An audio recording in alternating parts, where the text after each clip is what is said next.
Hello बच्चों, आज जो हम डिस्कस करने जा रहे हैं न्यूटन्स लॉ के अच्छे कॉन्सेप्ट के प्रॉब्लम पर। और अगर ध्यान से ये आज का लेक्चर आप देखते हैं, करते हैं क्लास ठीक से, तो न्यूटन्स लॉ का मैक्सिमम प्रॉब्लम बन जाएगा। ठीक है, तो आइए सबसे पहले यहाँ पर हम लोग बात करें स्ट्रिंग पुली सिस्टम से रिलेटेड कॉन्सेप्ट और ये कॉन्स्टेंट मोशन का प्रॉब्लम, जो कि आप बिना किसी कैलकुलेशन के बना सकते हैं। आपको हम एक ऐसा ट्रिक देंगे जिससे बिना किसी कैलकुलेशन के, ये बोर्ड पर आप देख रहे हैं, देखने में लगता है कि भारी भरकम प्रॉब्लम है, लेकिन ये बिना किसी कैलकुलेशन के आप इसको बना सकते हैं एक लाइन में। और कहा जाए तो एक लाइन भी नहीं लगेगा, सिर्फ सोच करके आप इसका आंसर दे सकते हैं। इसलिए ध्यान से देखिए, इस टेक्निक को समझिए तो आप आराम से बना सकते हैं। और खास करके इस तरह का क्वेश्चन जो है बहुत ज्यादा पूछा जाता है, जो देखने में लगता है कि बहुत हार्ड है, लेकिन सोचिएगा तो ये आसान प्रॉब्लम है। ठीक है, जरा ध्यान से देखिए। तो सबसे पहले देखिए, यह जो क्वेश्चन है आपका, यहाँ पर ये आपका स्ट्रिंग पुली सिस्टम है। कांस्टेंट मोशन के कॉन्सेप्ट से, मतलब कांस्टेंट का क्या मतलब होता है? मजबूरी वाला मोशन, है ना। मजबूरी वाला मोशन बंधा हुआ है तो नेचुरली अगर एक जाएगा तो दूसरे को जाना होगा, एक जाएगा तो दूसरे को भी जाना होगा। तो ये कांस्टेंट मोशन का मतलब होता है, मतलब कि बंधन वाला मोशन है, मतलब कि फिक्स है, एक जाएगा तो दूसरे को भी जाना पड़ेगा। ठीक है, तो अब यहाँ पर देखिए क्वेश्चन हमारा ये है, ये जो आप देख रहे हैं ये स्ट्रिंग पुली सिस्टम है। तो इसमें एक ब्लॉक ये यहाँ पर ये लगा हुआ है, ये ब्लॉक बी है, और इसका जो वेलोसिटी है ये 21 मीटर पर सेकेंड है, और ये नीचे की तरफ है, नीचे की तरफ इसका वेलोसिटी 21 मीटर पर सेकेंड है। तो क्वेश्चन हमारा ये है, फाइंड आउट वेलोसिटी ऑफ ए। यह जो ब्लॉक आपका ए है, इसका वेलोसिटी मैं आपसे पूछ रहा हूं, इसका वेलोसिटी आपको बताना है, इस ब्लॉक की वेलोसिटी आपको बतानी है। तो यहां पर देखिए, सबसे पहले जैसे यहां से यहां तक पूरा, ये देखिए ये जो है ये सेम स्ट्रिंग है, ये देखिए ये यहां से ये पूरा जहां तक ये हम बता रहे हैं आपको, देखिए ये स्ट्रिंग यहां से यहां तक सेम स्ट्रिंग है। और हमने एक टेक्निक आपको दिया है, ट्रिक दिया है कि सेम स्ट्रिंग हो तो सेम स्ट्रिंग हो तो डिफरेंट स्ट्रिंग हो तो यहाँ सेम स्ट्रिंग है, तो सब में टेंशन क्या होगा? टी होगा। सब में टेंशन टी, सब में टेंशन टी ही होगा। जो मानिए टी मानिए, T1 मानिए, जो मानिए, सब में टेंशन आपका टी ही होगा। ठीक है, सेम स्ट्रिंग सेम टेंशन, तो सभी में सेम टेंशन होगा। ठीक बात है। और डिफरेंट स्ट्रिंग होता है तो डिफरेंट टेंशन, सेम स्ट्रिंग होगा तो सेम टेंशन। ठीक है, तो अब यहाँ पर देखिए, सबसे पहले हम एक कॉमन सेंस का तरीका आपको बता रहे हैं बिना किसी कैलकुलेशन के, कि यहाँ पर ये 21 मीटर पर सेकेंड से ये बॉडी नीचे आ रहा है। ठीक है, तो ये कितना से ऊपर जाएगा? ये ब्लॉक किस वेलोसिटी से ऊपर जाएगा? तो स्ट्रिंग यहाँ पर देखिए, इस ब्लॉक से जुड़ा हुआ कैथो स्ट्रिंग है। कितना स्ट्रिंग है? 1 2 3 4 5 6 7। फिर देखिए इस ब्लॉक से जुड़ा हुआ कितना स्ट्रिंग है? 1 2 3 4 5 6 7। इस ब्लॉक से जुड़ा हुआ 7 स्ट्रिंग है। तो अगर हम इस ब्लॉक का वेलोसिटी पूछते हैं, ठीक है, तो 7 स्ट्रिंग है, तो सीधा क्या करना है, 21 में 7 से डिवाइड कर दीजिए, मतलब आंसर आपका 3 मीटर पर सेकेंड। अब कितना लाइन लगा देख लीजिए। ठीक है, तरीका यही होगा कि 21 में क्या करना है, जितना स्ट्रिंग आप देख रहे हो 7 है ना, तो 7 से डिवाइड कर लेना है। आई बात समझ में? अब जरा ऐसे भी सोचो कि जैसे इसका वेलोसिटी कितना हुआ 3 मीटर पर सेकेंड, तो ये ब्लॉक अगर यहां से यहां चला आए, मान लो 3 मीटर, सपोज यहां से यहां अगर चला है 3 मीटर, तो ये कितना जाएगा 21 मीटर। कैसे जाएगा? मान लो अगर ये ब्लॉक यहां से यहां अगर 3 मीटर आता है, सपोज ये 3 मीटर चला गया, तो आखिर ये सभी धागा तो 3 मीटर है ना जनाब? ये धागा, ये धागा, ये धागा 3 मीटर, ये 3 मीटर, ये 3 मीटर, ये 3 मीटर, ये 3 मीटर, तो देख लीजिए कितना मीटर हुआ, 1 2 3 4 5 6 7 7 21 मीटर। बात समझ में आया? क्योंकि ऊपर जो है साहब ये पूरा फिक्स है, ऊपर क्या है? फिक्स है। ये धागा सभी जाएगा कहाँ? इधर ही तो जाएगा ना। बात समझ में आ रहा है? ये धागा सभी इधर ही तो जाएगा। 21/7 ऐसे तो सीधा आंसर हो गया। ऑब्जेक्टिव ट्रिक है ये, ठीक है, ये ऑब्जेक्टिव ट्रिक है, ये बनाने का तरीका नहीं है, लेकिन ऑब्जेक्टिव में आप आराम से बना सकते हैं, कहीं कोई दिक्कत की बात नहीं है, ठीक है। अब आइए देखिए बनाने का तरीका क्या है। तो इसके लिए आपको क्या दिया है? कॉन्सेप्ट ये दिया है कि समेशन ऑफ वर्क डन 0 और F dot S work done होता है summation of work done 0, summation of work done 0। इसलिए कोई एक्सटर्नल फोर्स यहाँ पर काम नहीं कर रहा है, कोई भी एक्सटर्नल फोर्स यहाँ पर काम नहीं कर रहा है, तो समेशन ऑफ वर्क डन क्या हो जाएगा? बात समझ में आ रहा है? Summation of work done 0। अच्छा अब ये बताओ फोर्स यहाँ पर कौन सा है? टेंशन फोर्स है, टेंशन है ना। तो समेशन ऑफ एफ एस भी 0 होता है, समेशन ऑफ एफ भी 0 होगा, समेशन ऑफ एफ ए भी 0 होगा। डिस्टेंस है ये, डिस्प्लेसमेंट जो कहिए डिस्टेंस है, और जब इसको डिफरेंशिएट करेंगे तो क्या मिलेगा? वेलोसिटी मिलेगा, और फिर इसको डिफरेंशिएट कर दीजिए तो क्या मिलेगा? एक्सेलरेशन मिलेगा। और ऐसे भी छोड़िए कैलकुलस को, सिंपली आप टी से डिवाइड कर दे, हम यहाँ भी टी से डिवाइड कर दिए, इधर भी टी से डिवाइड कर दिए, एच बाई टी क्या मिलेगा? वेलोसिटी मिलेगा। फिर यहाँ पर हम टी से डिवाइड कर दिए, यहाँ भी टी से डिवाइड कर दिए, क्या मिलेगा? एक्सेलरेशन मिलेगा। बात समझ में आया या नहीं आया? ठीक है, अगर फिर समझिए यहाँ पर हमने क्या किया, इसको टी से डिवाइड किया, यहाँ भी इधर भी 0 में टी से डिवाइड करेंगे तो क्या फर्क होने वाला? कोई फर्क नहीं। लेकिन यहाँ जब टी से डिवाइड करेंगे तो एस बाई टी भी मिल गया, फिर एक यहाँ पर टी से डिवाइड कर दिया, v बाई टी एक्सेलरेशन मिल गया, इधर तो कोई फर्क होने वाला नहीं, ठीक है। तो इसका ट्रिक बस यही है कि चाहे आपसे वेलोसिटी पूछे या एक्सेलरेशन पूछे, summation F V 0, summation F A 0, summation F B 0 और समेशन एफ ए 0। बोलो इसमें कोई दिक्कत है? तो यहाँ पर हमसे क्या पूछा जा रहा है? देखिए वेलोसिटी पूछा जा रहा है, तो समेशन एफ भी 0 और फोर्स यहाँ पर क्या है साहब? टेंशन है, टेंशन ऑलरेडी फोर्स है, तनाव एक बल है, तनाव बल ही कहा जाता है इसको, टेंशन फोर्स। तो एफ के स्थान पर टेंशन हो जाएगा, एफ के स्थान पर टेंशन हो जाएगा, तो मतलब एफ के स्थान पर तो टी और भी 0। कोई तकलीफ इसमें? अब आइए पहले इसी की बात कर लें। तो यहाँ पर जो है टेंशन आपका टी है, टी अब देखो इधर वेलोसिटी किधर है? नीचे, वेलोसिटी किधर?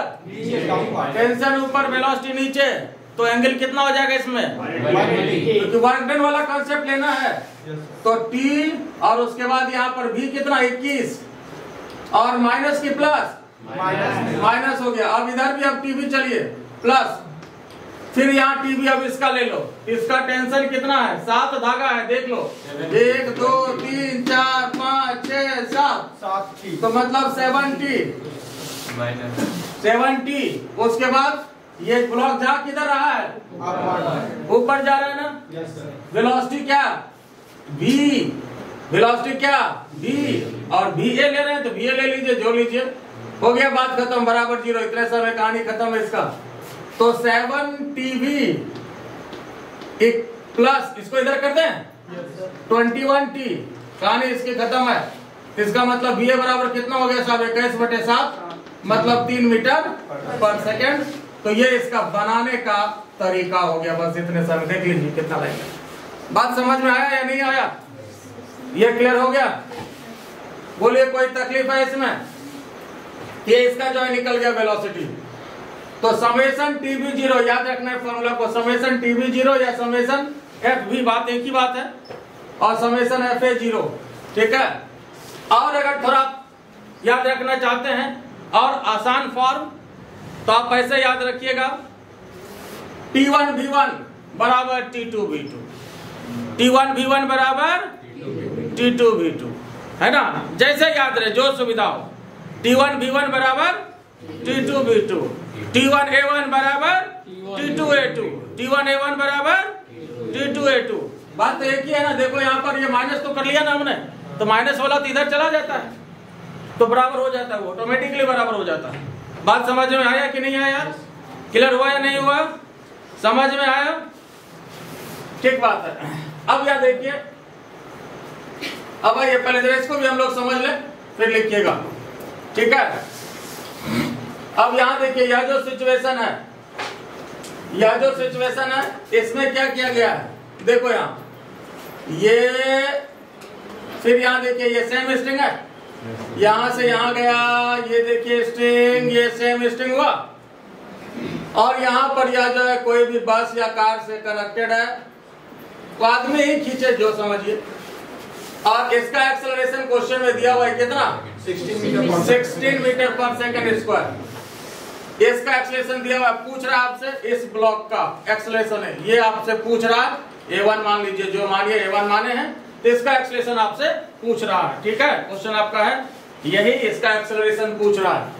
तो क्या तरीका बताए, अभी क्या तरीका बताए, और शॉर्ट लेना चाहते हैं आप तो क्या बताए, T1A1 बराबर T2A2, एक्सेलरेशन है यहाँ, तो A वाला लेंगे, वेलोसिटी रहेगा तो V वाला लेंगे, वेलोसिटी रहेगा तो V वाला लेंगे, एक्सेलरेशन रहेगा तो A वाला लेंगे, और वो भी छोड़ दो, माइनस प्लस कुछ नहीं करना है, बस सीधा T1A1 ऐसे करना है, T1A1 बराबर T2A2। बात समझ गए? अब आप जिसका ले लीजिए। अब यहाँ पर देखो, यहाँ पर जो टेंशन यहाँ से यहाँ तक, ये tension T T T T, और यहाँ पर तो यही टेंशन गया T, यहाँ पर यही ना टेंशन। अब पहले यहाँ देखो, यहाँ पर इसका टेंशन T है, ठीक है, T है, और एक्सेलरेशन कितना है, 16 है, तो टेंशन T ले लिया, और एक्सेलरेशन कितना है, 16 बैठा दीजिए। अब इसका टेंशन कितना है देखो तो, 1 2 3 4 मतलब 40। इसका एक्सेलरेशन कितना हुआ, 1 2 3 4 40, और निकालना हमको क्या है, निकालना क्या है, इसी का तो एक्सेलरेशन निकालना है A1, कहानी खत्म, ठीक है। अब यहाँ देख लीजिए साहब, dt खत्म हो गया, तो A1 कितने के बराबर हो गया, 16/4, तो कितना आ गया, 4 मीटर पर सेकंड स्क्वायर का एक्सेलरेशन हुआ। तो आप एकदम इसको भी याद रख सकते हैं, और आ जाता आसान, T1A1 बराबर T2A2, T1A1 बराबर T2A2। बात समझ में आया या नहीं, क्लियर हुआ, कोई दिक्कत इसमें, इसको अब लिख लीजिए, फिर इसके बाद हम डिस्कस कर रहे हैं। देखिए जो नेक्स्ट क्वेश्चन है, ये भी आपका ऐसे वर्मा का क्वेश्चन है, और ये एक अच्छा टाइप ऑफ क्वेश्चन है। क्वेश्चन क्या कर रहा है समझिए, क्वेश्चन कर रहा है कि a man has fallen into A ditch, मतलब यह कोई भी आदमी जो है, ये मान लीजिए कि ये खाई में गिर गया था, है ना, फॉलन इनटू ए डिच, और खाई की चौड़ाई दी हुई है D है, and 2 of his friends, 2 friend इसका जो है चाह रहा है किसको, खाई से किसी तरह से हम बाहर निकाले। तो ये जो है पुली सिस्टम का इस्तेमाल करता है, क्या क्या यहाँ पर ऐसे करके पुली लगाया, ऊपर से रस्सी यहाँ पर ये गिराया, और इसको यहाँ पर ये बैठाया, ठीक है, वही कर रहा है। 2 of his friends are slowly pulling him out using light rope, ये लाइट ड्रॉप लगाया, यहाँ पर रस्सी लगाया। लाइट तो कहने के लिए है, हम लोग न्यूटन लॉ में रस्सी के मास पर विचार नहीं करते हैं, हालांकि हल्का रस्सी से आदमी ऊपर आएगा और चला जाएगा, लेकिन उसके लिए तो रॉप लगाया है, हम लोग मासलेस मानेंगे, है ना, बात समझा कि नहीं। तो देखो कितना बढ़िया दोस्त है, कि जो है बाहर निकालना चाहता है तो तुम लोग का दोस्त ऐसा गिरेगा, चाहेगा कि नहीं चाहेगा? नहीं चाहेगा। क्या बड़ी खतरनाक आदमी है, तो क्या चाहेगा? चलेगा ऐसा नहीं, हाँ साथ में कूदेगा, ये बात। चलो देखो, तो इस तरह से इधर भी फोर्स लगा रहा है और इधर भी फोर्स लगा रहा है, ठीक है। To fix pulley as on in figure, find out force when the man is at depth h। जब ये आदमी जो है h डेप्थ पर है तो कितना फोर्स इसको लगाना पड़ेगा, आदमी को ऊपर उठाने के लिए कितना फोर्स लगाना पड़ेगा, यह जो है क्वेश्चन है, ठीक है। और दोनों बराबर फोर्स से खींच रहा है, दोनों दोस्त जो है बराबर फोर्स से खींच रहा है, ये ऐसा क्वेश्चन दिया हुआ है, ठीक है। क्वेश्चन ही कर रहा है कि बराबर फोर्स, फिगर दिया हुआ है जिसका मतलब क्वेश्चन दिया हुआ है कि दोनों जो है, ये भी F फोर्स इधर खींच रहा है और यह भी F फोर्स से इधर खींच रहा है, दोनों बराबर फोर्स से खींच रहा है। और इसको यहाँ पर बैठा दिया, चला हम खींचते हैं, ठीक है। तो इस तरह से खींचना शुरू किया ये। तो क्वेश्चन आपसे पूछ रहा है कि जब ये h डेप्थ नीचे जब है तो यहाँ पर कितना फोर्स लगाना पड़ेगा। और ये भी आपसे हमें क्वेश्चन ये पूछ रहे हैं, ये मैं पूछ रहा हूँ, ये भी क्वेश्चन में हमने नहीं दिया लेकिन ये भी क्वेश्चन है, ठीक है। कि ये भी बताना है कि क्या हमेशा उसको कांस्टेंट फोर्स ही लगाना पड़ेगा ऊपर उठाने के लिए या चेंज भी करना पड़ेगा? करना पड़ेगा। तो इस पर भी आपको विचार करना है कि जैसे जैसे ऊपर जाएंगे तो फोर्स का मान क्या होगा, फोर्स का मान उसको घटाना पड़ेगा या बढ़ाना पड़ेगा। और यह मेरे तरफ से एक्स्ट्रा क्वेश्चन है आपको, ठीक है। आई बात समझ में? तो सबसे पहले तो फोर्स का मान आपको बताना है कि जब ये h डेप्थ नीचे है तो कितना फोर्स लगाना पड़ेगा, ठीक है। h डेप्थ जब यहाँ पर ये नीचे है तो कितना फोर्स लगाना पड़ेगा। आई बात समझ में? बोलो कोई तकलीफ इसमें? क्वेश्चन क्लियर हुआ या नहीं? अब देखिए, अब ये F फोर्स लगा रहा है तो फोर्स ही टेंशन है, धागे में जो फोर्स लगता है उसको क्या बोलते हैं? टेंशन। यहाँ पर T से इंडिकेट कर देते हैं, ठीक है। यहाँ भी ये फोर्स है, धागे पर फोर्स को टेंशन बोला जाता है जिसको T से इंडिकेट कर देते हैं, ठीक है। अब यहाँ पर देखिए, अब यहाँ पर देखिए, यहाँ पर एक कंफ्यूजन आप लोग का होना जायज है कि सर T1 T2 होना चाहिए या T होना चाहिए, ठीक है। तो T1 T2 होना चाहिए कि T होना चाहिए?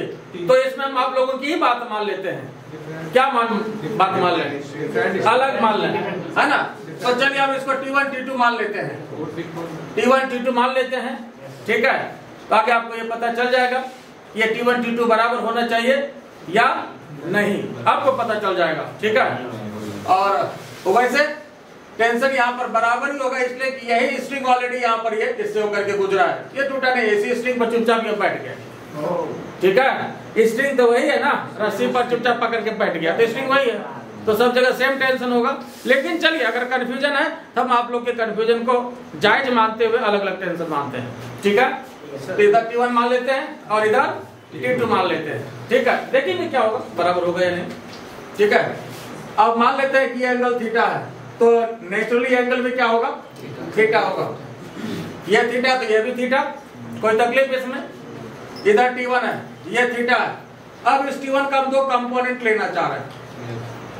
T1 का इधर कंपोनेंट कितना हो जाएगा? T1 थीटा की तरफ cos थीटा, इधर वाला कंपोनेंट T1 sin थीटा। बोलो साहब कोई तकलीफ इसमें? तो T1 sin थीटा और इधर कितना आ जाएगा? फिर यहाँ देखो T2 के हिसाब से कंपोनेंट लेना चाह रहे हैं, ये थीटा है तो यहाँ पर ये T2 cos थीटा और इधर T2 sin थीटा। कोई तकलीफ इसमें? फिर देखिए यहाँ पर T1 इसका कंपोनेंट इधर sin और इधर cos, थीटा की तरफ cos और इधर sin। यहाँ भी टेंशन T2 है, थीटा की तरफ इधर cos और इधर sin। और ये जो इसका दोस्त है इसका वजन भी दमदार है, मेरे जैसा है ना, है ना। mg भी तो नीचे लगेगा, ठीक है। हमारे जैसा होगा तो निकाल भी नहीं पाएगा, है ना। छोटू जैसा होगा तो प्रयास किया, है ना। तो यहाँ पर देखो, अच्छा चलो समझो, ठीक है। तो यहाँ पर जो है mg नीचे की तरफ लगेगा। बोलो इसमें कोई तकलीफ है? कहीं कट तो नहीं रहा? हाँ ठीक है, चलेगा, ठीक है। तो mg नीचे की तरफ है, आई बात समझ में? mg नीचे की तरफ है mg। अब यहाँ पर देखिए साहब, फिर देखिए यहाँ एक बार t का कंपोनेंट, t1 का कंपोनेंट cos इधर, sin इधर, t2 का कंपोनेंट cos इधर, sin इधर। कोई तकलीफ इसमें? बात समझ में आया? अब यहाँ पर देखो, इधर वाला और इधर वाला फोर्स दोनों एक दूसरे को क्या करेगा? बैलेंस करेगा। तो t2 sin थीटा बराबर t1 sin theta, t2 sin theta बराबर t1 sin theta, sin theta खत्म, t1 बराबर। आप लोग का जो कंफ्यूजन था वो दूर हो गया। जो कंफ्यूजन था कि सर टेंशन डिफरेंट होना चाहिए या नहीं, तो ये पता चल गया कि आपको टेंशन सेम ही रहेगा, कोई फर्क उसमें नहीं पड़ेगा। हमने तो ये कहा कि पहले भी मान सकते थे, इसलिए कि वही स्ट्रिंग है, उसी स्ट्रिंग पर क्या हुआ, वो चुपचाप बैठ गया है ना। जब स्ट्रिंग वही है तो बैठेगा सब जगह, तो वही टेंशन रहेगा। आई बात समझ में? तोड़ के थोड़े को बैठा है, उसी स्ट्रिंग पर ही ऑलरेडी वो बैठ गया। जान बचाना है उस समय तो कहेगा तलवार पे बैठ जाएगा, ठीक है? बात समझ गया ना? तो जान बचाना है, ठीक है? तो देखो, तो t2 sin थीटा बराबर t1 sin थीटा, क्लियर? तो अब यहाँ देखो, इसमें फिजिक्स अब क्या है? तो फिजिक्स जो है मात्र दो लाइन है यहाँ। इधर वाला इधर वाले को बैलेंस किया और इधर वाला इधर वाले को बैलेंस किया। इधर की तो कहानी खत्म हो गई। अब फिजिक्स इसमें यही है कि ऊपर वाला फोर्स नीचे वाले फोर्स को बैलेंस कर, बस इतना ही है। बाकी अब मैथमेटिक्स बात करेंगे, ठीक है? ऊपर वाला फोर्स नीचे वाले फोर्स को बैलेंस करेगा। जरा ऊपर वाला देखिए तो कितना है साहब, ये t1 cos थीटा और t2 cos थीटा, दोनों को जोड़िए। t1 cos थीटा और t2 cos थीटा बराबर क्या? mg। अब तो बराबर है, ये तो पता चल गया। t मान ले या t1 ही मान लेते हैं, ठीक है? यहाँ t1 cos थीटा जब बराबर हो गया, पता चल गया, तो कोई एक मान लिया। तो यहाँ 2t1 cos theta equal to mg, तो t1 equal to mg upon 2 cos theta. ये आपका यही टेंशन हुआ और ये आपका फोर्स हुआ, यही फोर्स का वैल्यू ये आपसे क्वेश्चन पूछ रहा है। तो mg अपॉन 2 cos थीटा। और टेंशन होता क्या है? फोर्स ही तो होता है। आई बात समझ में? तो ये आपका टेंशन हुआ, ये फोर्स हुआ, और क्वेश्चन आपका यहां तक समझिए तो फिनिश है। लेकिन अब इसमें एक और बात है, इसलिए देखो, अगर थीटा क्वेश्चन में दिया रहता तो आपका ये आंसर हो जाता। जैसे यही क्वेश्चन एक बार जो है आईटी में पूछा गया था, कई एग्जाम में पूछा गया है। मान लो फिगर में अगर थीटा दिया हुआ है, तब तो क्वेश्चन की कहानी यही खत्म, ये आपका आंसर हुआ, इसमें कोई आपत्ति नहीं है।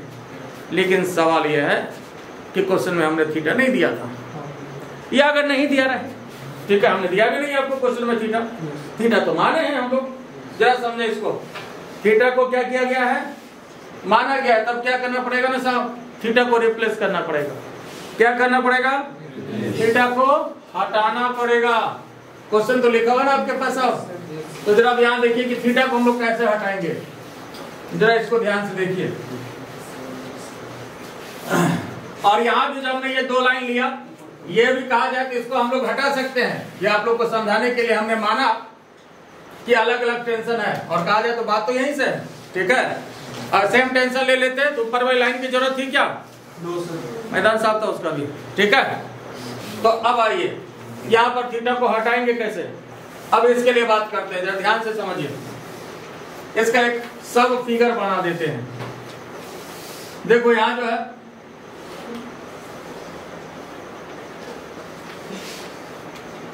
ये एंगल कितना है? थीटा है ना साहब?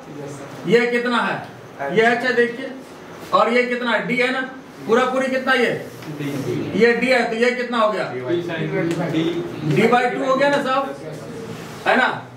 अब ये कितना हो गया जरा बताओ तो साहब? h² plus d² upon 4। बोलो कोई तकलीफ इसमें? ये root under h² plus d² upon 4। बोलो कोई दिक्कत इसमें? समझ गए? ठीक बात है। तो अब यहाँ पर ये बताओ कि cos थीटा का वैल्यू क्या हो गया? cos थीटा का वैल्यू, cos थीटा क्या होता है साहब? b/h, h upon this. तो cos theta equal to h upon root under h² plus d² upon. फिर से इसको देख लीजिए एक बार। हमने कहा ये आपका कितना है साहब? h है। इसी का फिगर हमने फिर से बनाया। ये डायग्राम देखिए, बस इसी का एक बार अलग से हमने फिगर बना दिया समझने के लिए। ये h हो गया, ये थीटा हो गया। अब यहाँ देखिए ये d/2 है, टोटल d है तो d/2 हो गया ना। ये h है, ये root under h square plus d square upon 4 Pythagoras. ठीक है, cos थीटा लगाना है तो cos थीटा इक्वल टू कितना साहब? cos थीटा इक्वल टू कितना? तो यहाँ पर ये p हो गया, ये p है, h अपॉन दिस, ये बेस है, base upon this, h upon this, cos theta. बस हो गया, यहाँ cos थीटा का वैल्यू लगा दीजिए। ठीक है, यहाँ cos थीटा का वैल्यू क्या करना है? पुट कर देना है। तो फोर्स कहिए, टेंशन कहिए, जो कहिए, mg अपॉन 2 और cos थीटा, cos थीटा का वैल्यू कितना? Root under h square plus d square upon 4। This is your answer. यहाँ पर है ना, तो यहाँ पर h अपॉन दिस ना, h अपॉन दिस। ठीक है, mg upon 2 cos theta, cos theta का स्थान पर कितना हो जाएगा? h इस पर फिर से लिख देते हैं। तो यहाँ जो है h upon root under h square plus d square upon 4 है ना। अब ये पार्ट ऊपर चला जाएगा, इधर लिख देते। तो यहाँ पर फोर्स कहिए, टेंशन कहिए, एक ही बात है। ये पार्ट ऊपर चला गया, mg upon 2h root under h square plus d square upon 4। बोलो इसमें कोई दिक्कत है? तो बस ये आपका आंसर हो गया। ठीक है, अब जरा एक क्वेश्चन जो हमने आपसे पूछा था शुरू में, ध्यान दीजिए कि जैसे जैसे ये आदमी ऊपर जाएगा तो फोर्स क्या होगा? जैसे जैसे ये ऊपर जाएगा तो इसके दोस्त को जो फोर्स लगाना पड़ेगा, ज्यादा फोर्स, कम या ज्यादा, कम या ज्यादा, कम लगेगा। तो इसका आंसर आपको यहीं से मिल जाएगा, mg अपॉन 2 cos थीटा। जो ये फोर्स का आपके पास ये एक आंसर ये भी आया है ना। इसमें कई क्वेश्चन, ये खुद अच्छा क्वेश्चन है, mg upon 2 cos theta, theta दिया हुआ है, ये आंसर हो गया आपका। ठीक है, तो यहाँ से आपको आंसर मिल जाएगा। जरा सोचिए कि जैसे जैसे ऊपर जाएगा ये जो थीटा का वैल्यू है ये क्या होगा? ये थीटा का वैल्यू क्या होगा? थीटा का वैल्यू क्या होगा ये बताइए। जैसे यहाँ देखिए, अब आदमी यहाँ चला आया सपोज, अब ये ऐसे फिगर बनेगा ना, अब ऐसे फिगर बनेगा तो अब ये थीटा और ये थीटा में देखिए फर्क आया। फिर यहाँ आदमी आया ऐसे हो गया, ये देखिए थीटा बढ़ गया ना, थीटा बढ़ गया, थीटा बढ़ गया, लेकिन cos theta, cos theta, theta बढ़ा लेकिन cos थीटा, cos थीटा का वैल्यू घटा और नीचे घटने से फोर्स का वैल्यू बढ़ा। आई बात समझ में?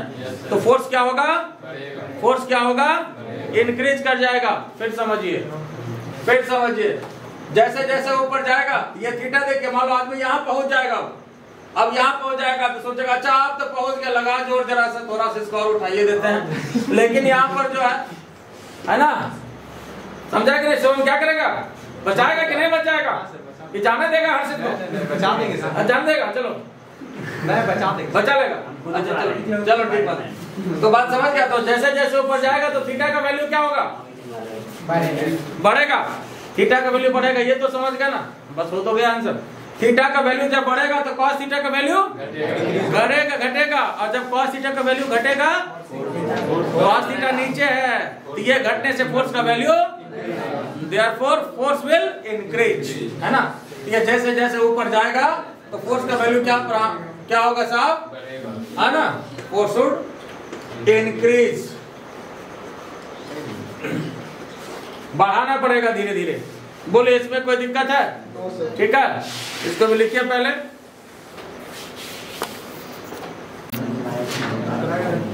देखिए नेक्स्ट क्वेश्चन जो है ये बहुत ही खूबसूरत क्वेश्चन है। ये कई बार डिफरेंट कॉम्पिटिटिव एग्जाम में आ चुका है और आता ही रहता है। ये एक क्वेश्चन का कई क्वेश्चन है, ध्यान से देखिए।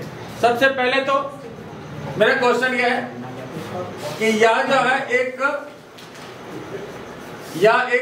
वेज है, this is your wedge, inclined plane जो कहिए आप, ये वेज है, इंक्लाइंड प्लेन है, ठीक है।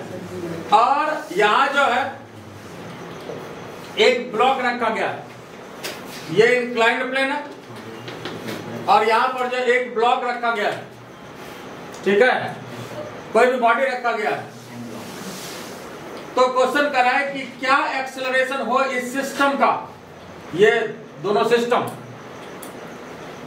क्या एक्सेलरेशन हो ताकि ये वेज के रेस्पेक्ट में रेस्ट में रहे, और ये सरफेस स्मूथ है।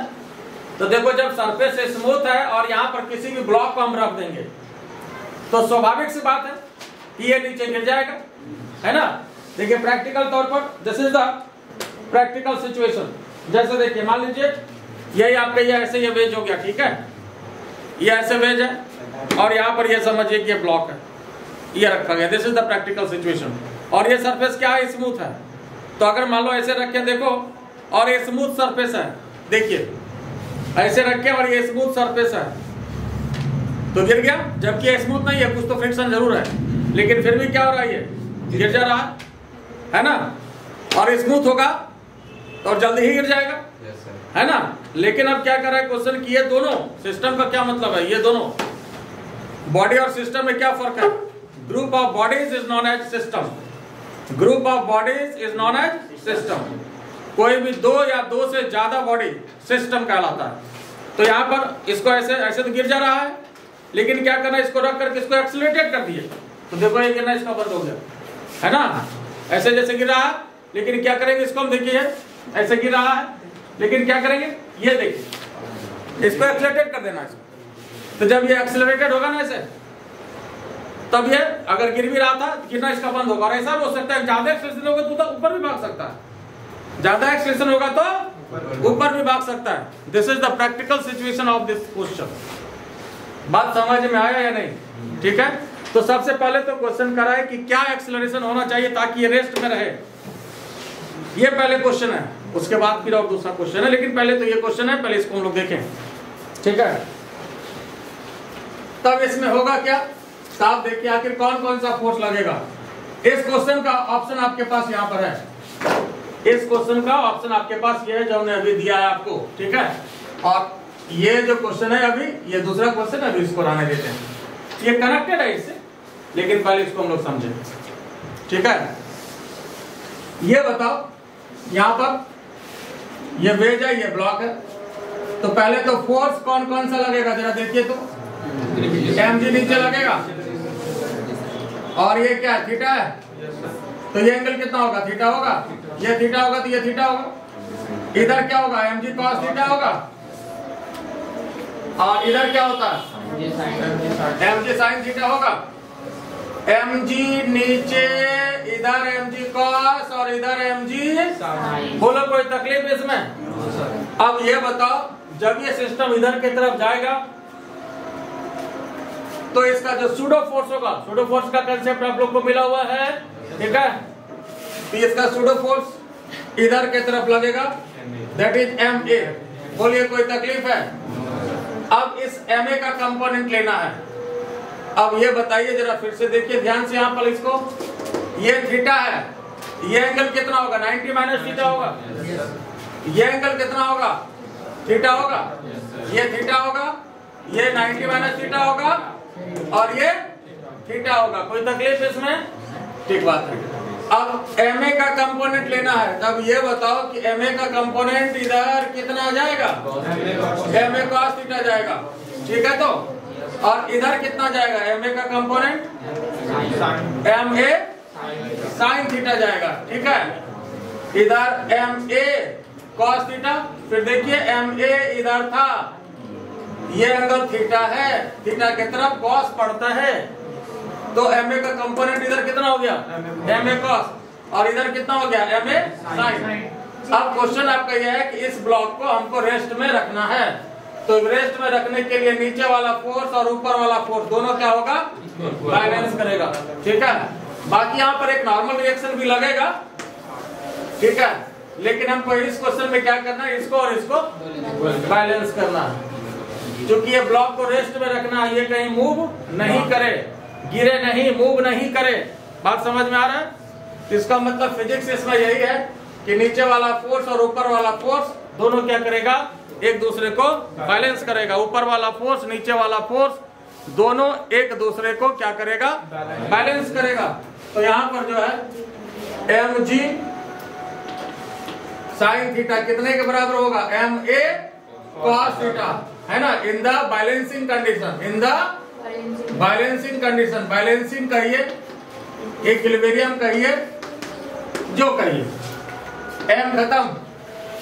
अब यहां देखिए तो a cos थीटा बराबर g sin थीटा, बस अब आंसर आपके पास है। cos को इधर करिए, g sin theta upon cos theta कितना हो गया साहब, कितना हो गया, a equal to g tan theta. तो g tan थीटा देख लीजिए कौन सा, a equal to g tan theta. बोलो इसमें कोई दिक्कत है, ये बात समझ आया या नहीं।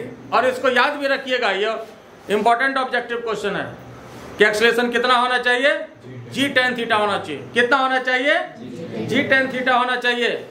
तो ये जो ब्लॉक है इस वेज पर, मतलब इंक्लाइंड प्लेन जो है इस पर क्या रहेगा, अस्थिर रहेगा। पहले तो ये बात समझ गए, ये क्वेश्चन समझ गए, ठीक है। अब जरा देखिए ये इसी से रिलेटेड ये दूसरा क्वेश्चन है और ये ज्यादा अच्छा क्वेश्चन है। ये देखिए क्या क्या कर रहा है क्वेश्चन, ये क्वेश्चन वैरायटी में आया हुआ क्वेश्चन है। In the given question find out force exerted by the ways on the block has magnitude कितना, बाकी ऑप्शन आपके पास है।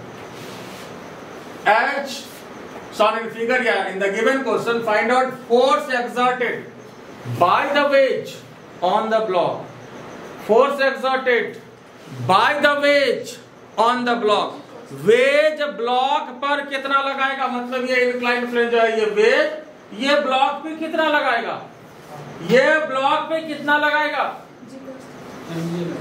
ये ब्लॉक पर कितना लगाएगा, जितना ब्लॉक इस पे लगाएगा, सीधी तो बात है ना। जैसे मान लीजिए अगर हम ये कह रहे हैं, देखो जैसे ये बॉडी इस पर हमने रखा, ठीक है, हम ये पूछें कि यह जो किताब है ये इसके ऊपर कितना फोर्स लगा रहा है, तो ये क्या फोर्स लगाएगा, पहले ये सोचो। ये बॉडी ये किताब पर जितना फोर्स लगाएगा, किताब भी इसके ऊपर उतना ही फोर्स लगाएगा। ये कोई सजीव थोड़ी है, आदमी थोड़ी है कि फोर्स अपने मन से लगाएगा, है ना। तो ये बॉडी है ना, ये किताब पर जितना फोर्स लगाएगा, किताब भी उसके ऊपर उतना ही फोर्स लगाएगा, मतलब ये नॉर्मल रिएक्शन, ये जितना लगाया उतना ऊपर, ठीक है। तो अब यहां देखिए force exerted by the ways on the block, तो ब्लॉक जितना वेज पर लगाएगा उतना ही वेज ब्लॉक पर लगाएगा। तो ये जो ब्लॉक है वेज पर कितना लगा रहा है फोर्स, बताइए। तो ये जो नॉर्मल रिएक्शन है ये देखिए, है ना, नॉर्मल रिएक्शन, mg तो नीचे हो जाता है, नॉर्मल रिएक्शन यहाँ पर R, ये कितना फोर्स लगाता है, ये ऐसे नॉर्मल रिएक्शन। तो नॉर्मल रिएक्शन है कितना, R equal to mg cos theta और प्लस ma sin थीटा, दोनों जुड़ जाएगा, ठीक है। तो यहाँ पर जो नॉर्मल रिएक्शन है ना साहब, force exerted by the ways on the block, force exerted by the wedge on the block, force exerted by the wedge on the block। तो साहब कितना हो जाएगा, mg cos theta plus ma sin theta plus ma sin theta. Normal reaction मतलब ये जो R लगा रहा है, ये इस पर जितना लगाएगा उतना ही ये इसके ऊपर लगाएगा। बात समझ में आ रहा है। एक बार इस डायग्राम को मैं फिर बना देता हूं, थोड़ा साफ सुथरा रहेगा। देखिए